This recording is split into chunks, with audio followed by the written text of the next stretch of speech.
Up, everybody? Welcome to ToxicHustle. My name is TrajicK Jeffrey, and we're gonna do a quick update. We're on the weekly when it comes to Bitcoin. What I want to do is get y'all to understand the cycle seasons of Bitcoin. It doesn't care how we feel about it. What I told y'all last week, potentially, we're going through it right now. Here's the purple where I said this is the line in the sand where on the weekly we would potentially go down. I said we would go down within 3. I told you I was hoping that this pump wasn't this candle and that we weren't just going to be running off a cliff. We ran off the cliff. Now, what you see with this, the average lines, this is the 25-week average, this is the 50-week average, and this is the 100-day average, So 25-day average, 50-day average, 100-day average, 200-day average. Now, if we look at on the day, you see this red line, the 200-day average? Notice when we got underneath this line, boom, we fell through a crack. Not only that, we fell underneath it and broke through a solid purple. Those are important lines. And then now you're on the daily, don't know where it's bouncing from. Might be something that's we missed on the weekly, which potentially, something there on the weekly we could have looked at. Maybe even on the monthly, we could have said we could put another monthly line right there, but I'm not just dotting monthly lines everywhere for things that may or may not be.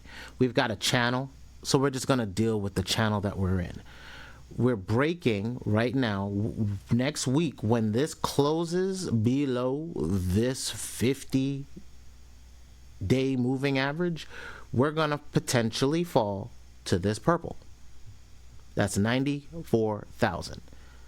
So, as I told you last month, as I warned you last week, I said I wanted to be out. Right? I told you last week, I said I want to be out, I'm just waiting on Ethereum or I'd be out. Well, my stuff cleared and I am officially out of this cycle. That's it. Now, what's next? Do I believe that Bitcoin is going to bounce back? I showed you in my last video why I felt that this was going to play out. And we're playing out right now. We still have this getting ready to happen in December. We still have a January dip. So we're still in pocket for downturn. Now, you're going to see a bunch of YouTubers out here all saying the same thing. Oh, the market's going to come back. We didn't really have a rally. And since we really didn't have a rally, it's going to pump back. And I remember back in December of 2017, when I was in this market, we haven't seen a December rally since 2017. So you can't look at that past because there was so much liquidity in the system. Then 2021 comes around. The lesson was learned there. Get out of the market because we still have, they always want that this halving cycle is not going to happen the next time around. Oh, it's not going to happen. We have more people in here. It's going to balance itself out. You forget that the systems that were doing the dump at these specific sets of time, i.e. the seasons of Bitcoin, are still active. You still have miners needing to mine. They still have to buy electricity. They still have to take profits. They still have to do it at specific times. Regardless how you feel, it doesn't matter.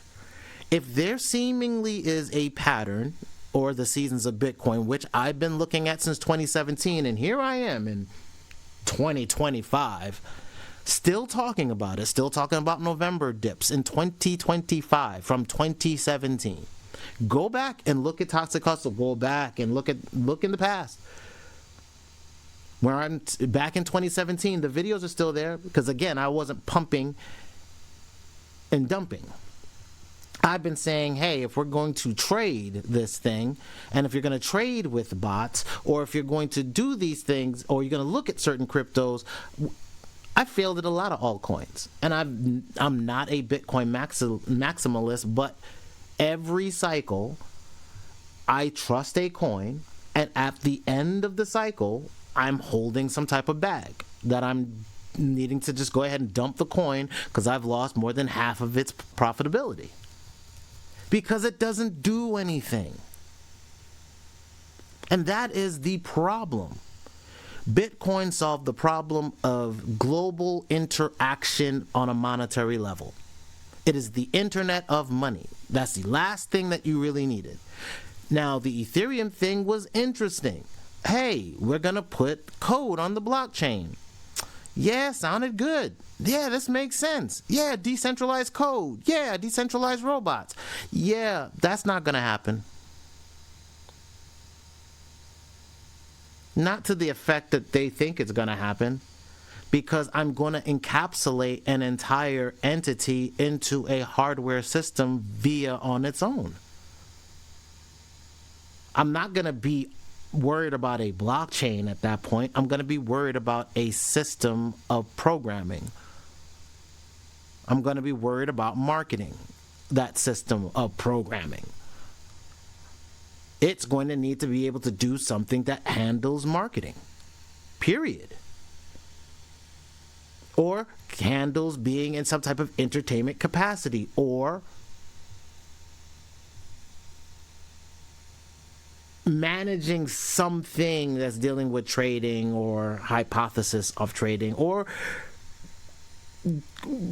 folding of enzymes for medical purposes. Who knows? All I'm telling you now is that Bitcoin solves the monetary problem, and until Ethereum can outpace a $5 Amazon server being used to build an application on top by some API or visual-based system, whether it be WordPress doing that or some other system doing that, Wix clone comes out of the blue. It makes it easy to build applications, because writing code to write code is not going to be the thing anymore, since anybody and everybody can write code.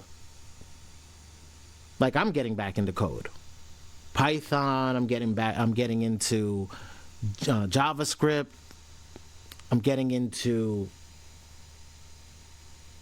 a bunch of coding languages, frameworks that I wouldn't have been doing. TypeScript. These are things I would never do.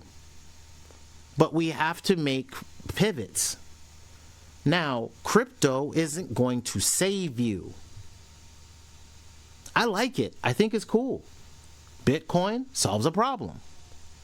Can I get paid and go to my wallet, make a transaction? Yes. Can I trade it? Yes. Can I put a robot to it? Yes.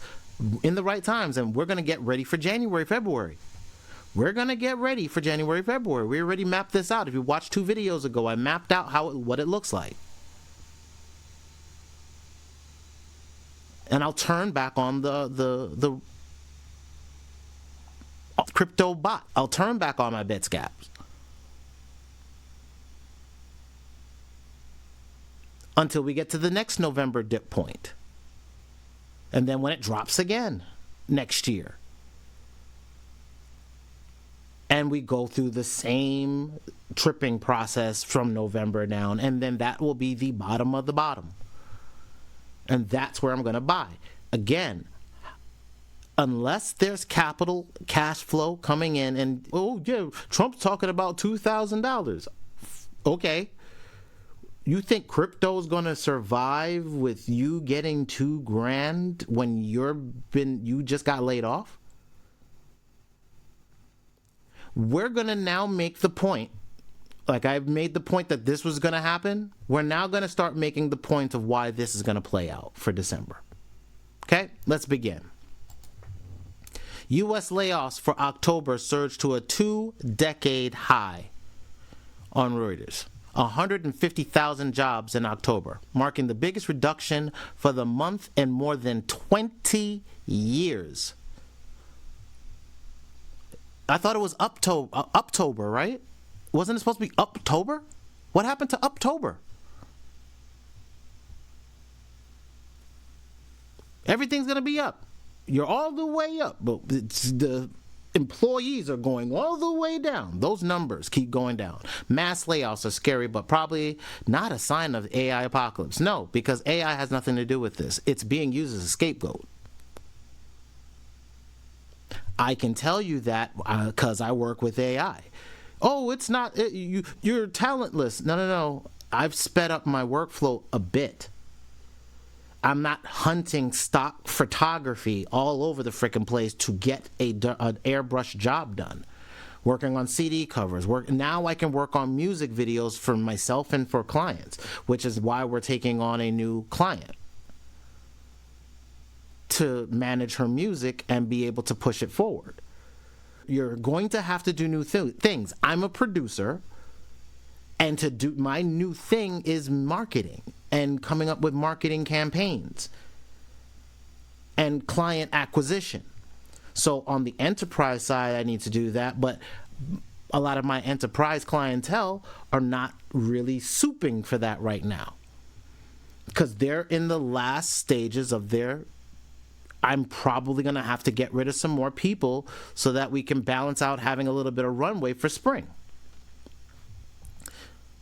Highest of October, highest job cuts, 153,074 jobs cuts 6 days ago, right? So I was like, okay, what's going on in the last 24 hours? Boom. Oshkosh Defense, defense contractor, announces layoffs upon impacting 160 workers. Not a lot, but when you're defense contracting, one of the things I said was, hey, until they open up the government, and you're in November, and these dudes the reason why they're doing what they're doing now, y'all, and it's cold-blooded, but the fact is, they're getting ready to go on vacation. So they're going to be gone again. Government closes again. They just wanted to make sure they're paid while they're on vacation. They're going to be gone in like 2 weeks. So if you have a contracting job with the government and you needed checks to come in, the government's going to start running again, and then those checks that you would have got, you were trying to get in the first 2 weeks of November to catch them before they leave, they're going to be gone until what? Back in January when they come back in? So my pivot is realizing that a lot of enterprise clientele, I love y'all to death, but I don't think that y'all are in pocket to really concentrate on your automation plans right now. Meantime, between time, there's going to be, on the consumer side, a window of opportunity to be able to help consumer-based businesses who are not stuck in that same cycle because things are opening up. They will see some of those checks. And they will see some of the flood of that capital coming back into the system as some of the government employees go back to work. But we're going to see people who have been contracted have some issues paying employees because these businesses are check to check as well. Again, making a point for the second week of December.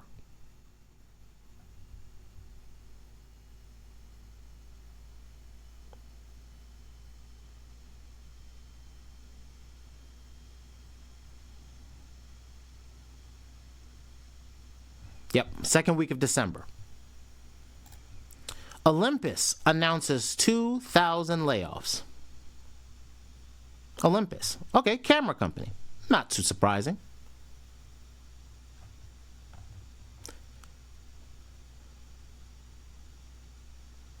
Goldman Sachs wants to tell you that it's AI generated so that the banking is aligned to the tech companies that are all spitting money with each other.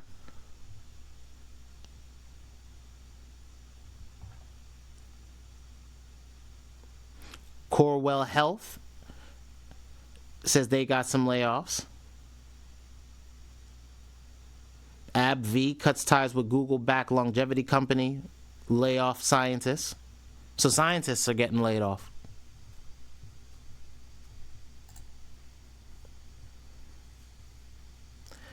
Amazon is laying off 660 employees across 9 offices in New York City. So the exodus from New York is beginning again.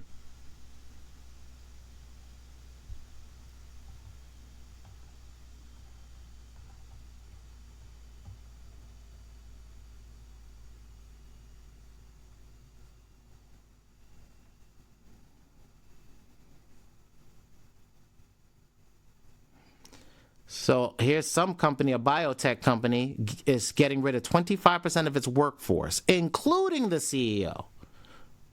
Like, what? Oh, we're getting rid of all of you, including this dude, so that we can focus on other aspects of research. Some people evidently aren't laying off, like Cisco. I don't think they had much to lay off in the first place. They're kind of digitally sound.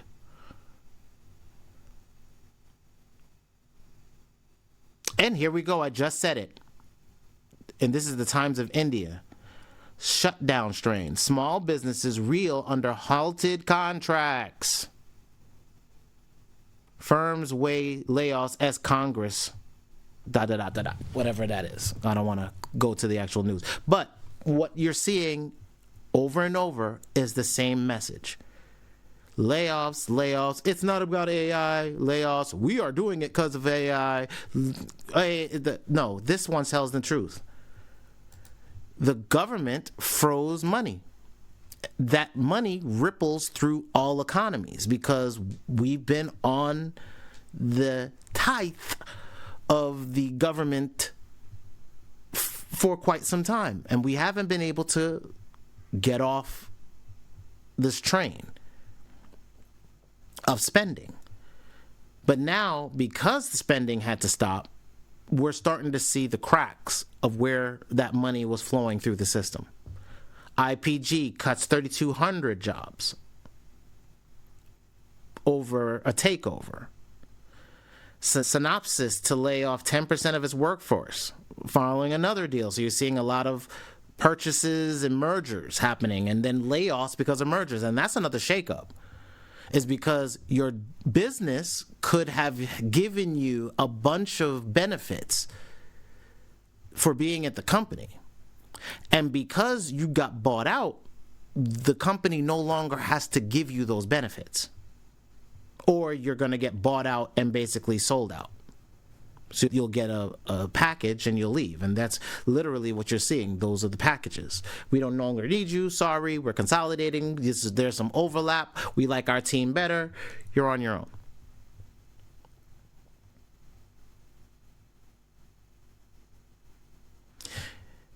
And the CEOs, as we say that there's no loyalty, you see the CEOs are getting their $96.5 million payday after 15,000 people got laid off.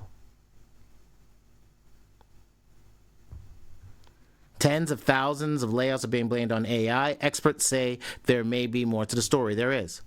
It is not about AI. It's about we kept pillaging people and keeping talent from other people, making this huge surge bottleneck of this people hoarding that we were doing. Come to find out that we didn't, this is all through 2020, right? When everybody was getting what they wanted, all these luxury packages, wooing and courting you, and then they got you. But now they don't need you. You're not actually financially viable for them. It's either their higher end jobs, upper management jobs are going to disappear, or you need to disappear. Who do you think is going to go first? Upper management or you? And therein lies the issue. More layoffs hit packaging sector with the closure of Atlanta area plant. Packaging, yes. Who are you shipping to?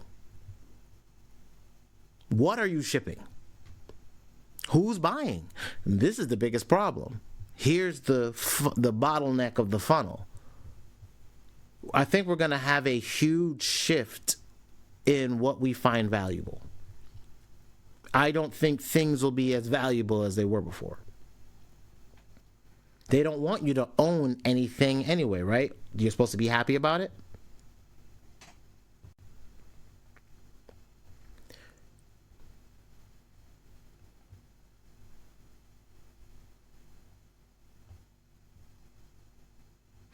A federal program to assist laid off workers lost funding. We're going to start seeing that be a problem too, especially for some of these funds that are tied to a whole bunch of debt. And people's pensions and IRAs are trapped into these things.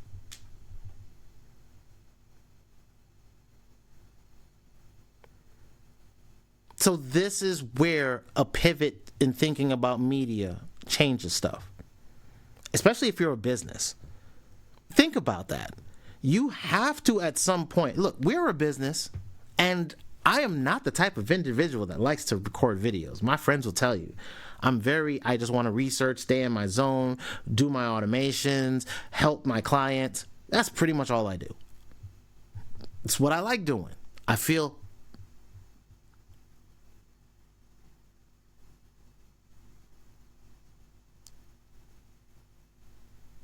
value from that. That makes me happy. So I also have to be pragmatic to thinking about, well, how do I work with my clients in the future? And what does my client look like? Like for the short term, for the long term, what does that look like? I'd love to have a retainer with some of my clients. I would love to get there. But they may not be in a pocket to need to hire an outside agency. Or some are now thinking about spring. Hey, we'll rock with you in spring. Let us get through this winter because we're going to have to do some cutbacks and some layoffs before the holiday season, which is horrible. But we'll come back around, say, January, February, which, again, that's the same cycle. If you're noticing a trend we just talked about with Bitcoin, the same cycle is seemingly going to happen. There will be cash flow that will bottom out and come back in somewhere around January, February. We'll say February-ish. End of January-ish, beginning of February-ish, maybe first 2 weeks of February, we'll see a bit of a dip and then a run-up. And that'll be the first bottoming out until, like I said, November. You'll see potentially, maybe the market will stabilize and kind of float sideways next year up until November, till the next dip, and then it's not so bad. Or we crack lower lows, which is typically what happens in the cycle. But we've had such higher highs, we've never had to see the water recede like this because there's no liquidity. And at the end of this, with so many people still in the direction and at gunpoint of another layoff session getting ready to come right around the corner again for folks, people don't feel secure. And that means if you don't feel secure, you're not spending. And if you're not spending, well, that ripples again through the economy. So what are we going to see come Thanksgiving? What are we going to see come Christmas? Though people are tired of these vanity-laced holidays anyway. Maybe we shouldn't have holidays like that. And I know some of you are going to, oh, but it's tradition. Okay, whose? And to do what? And what is the day supposed to be about? If you are in business and you don't realize how much cutback is about to happen, and you're not prepping your business to automate in some way, I have to do it myself. So it's not just you. I'm needing to do it myself. What are you doing to position yourself to be able to be like, there are jobs happening for robotic process automation. I am trying to lock them in, of course, so that I can create my own job service operation. But it takes time to get there. Meantime, between time, you can't look away and just say business to business only. I have to also look at business to consumer. How do we drive up in the media side, being able to start a label? Like, what does a record label look like right now? What does a music label look like right now? What does a media company as a whole look like right now? What other media do we have to create? Is that if we can't get our music into video, does it mean we now have to make video? And if we have to do that, then what does that look like? Do we have cameras? Can you afford 4K cameras? Can you afford all this other stuff? Or can you begin to learn to tell stories? Can we begin to tell stories musically, visually, and start doing those trials and tests? You're seeing that on this channel, that we are beginning to test. And it's not all AI. Believe you me, I'm actually finding a mixture, especially in video. I'm finding now a mixture of B-roll and well, not B-roll, I should say stock videos and artificial intelligence to be able to lock in on some of the more nuanced, customized things or scenes that need to happen that you may not be able to find. But then how do I output a script that takes into consideration me being able to get the footage from a stock video site? And we've actually worked on something recently this week. That's one of the reasons why, even if you looked at our LinkedIn post, kind of slowed up a little for a couple days. It's us preparing the video side because we want to offer video services to musicians. Like, look, we're going to have to focus on albums, folks. And those albums are going to make fractions of pennies. And you're not going to be making just one album. And you may not be writing albums. You might have very melodic, relaxing music. And some people listen to it and some people won't.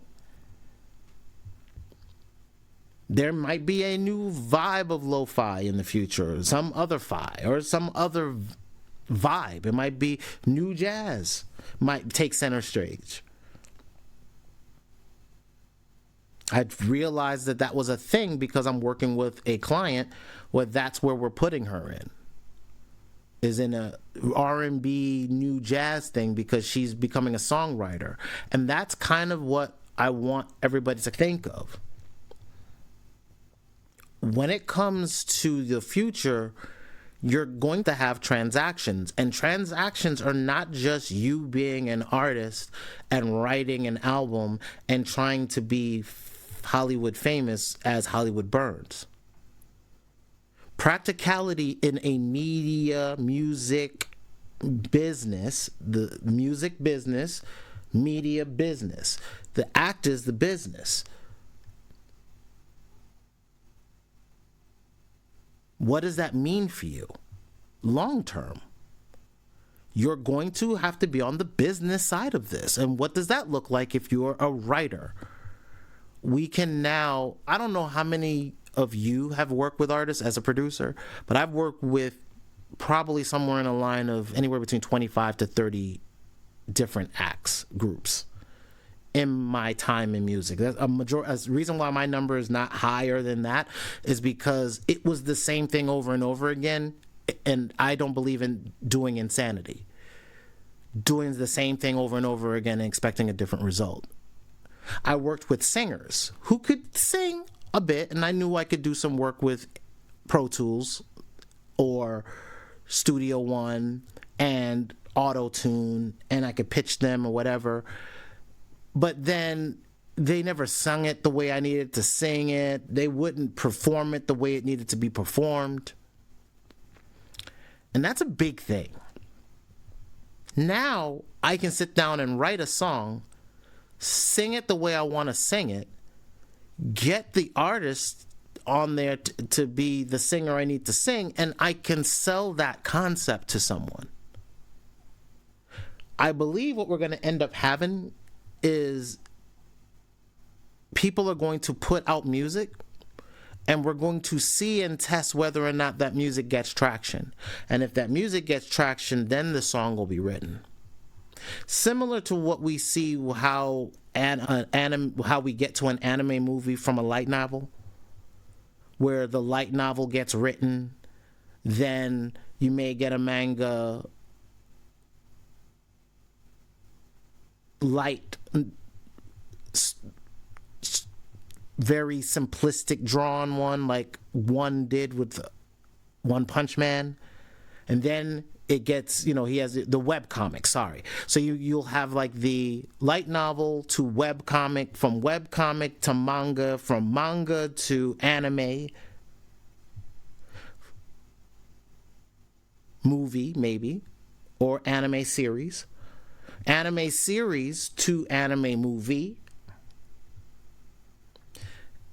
anime movie to potentially, which we do not need 99.9% of the time, but sometimes something good slips through, the full motion action similar to One Piece is really good on that with Netflix. That's actually a good show. These are the things we have to look at.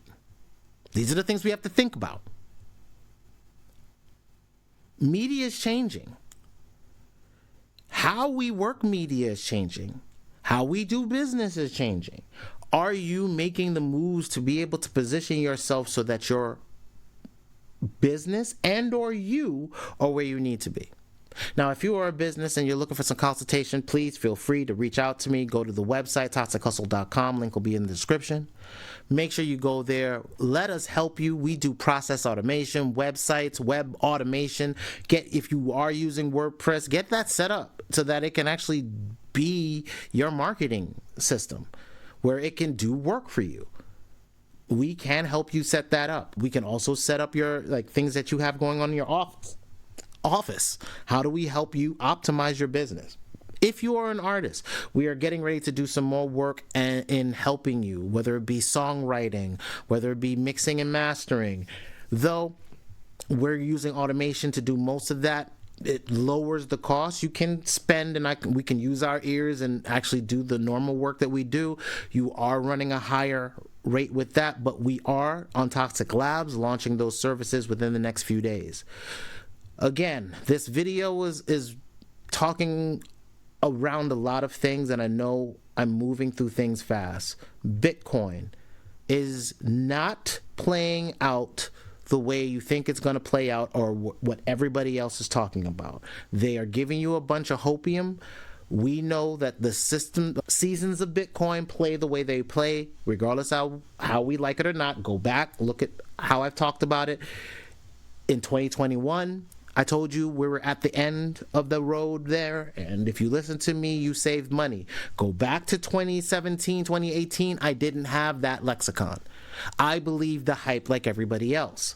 So I can admit my mistakes in not believing in the seasonal data of Bitcoin. Bitcoin has a season, and we are at the end of it. Regardless of what everybody wants to tell, oh, we have so many people in here now. They were saying that before we even had banks in here. Oh, this is going to stabilize things.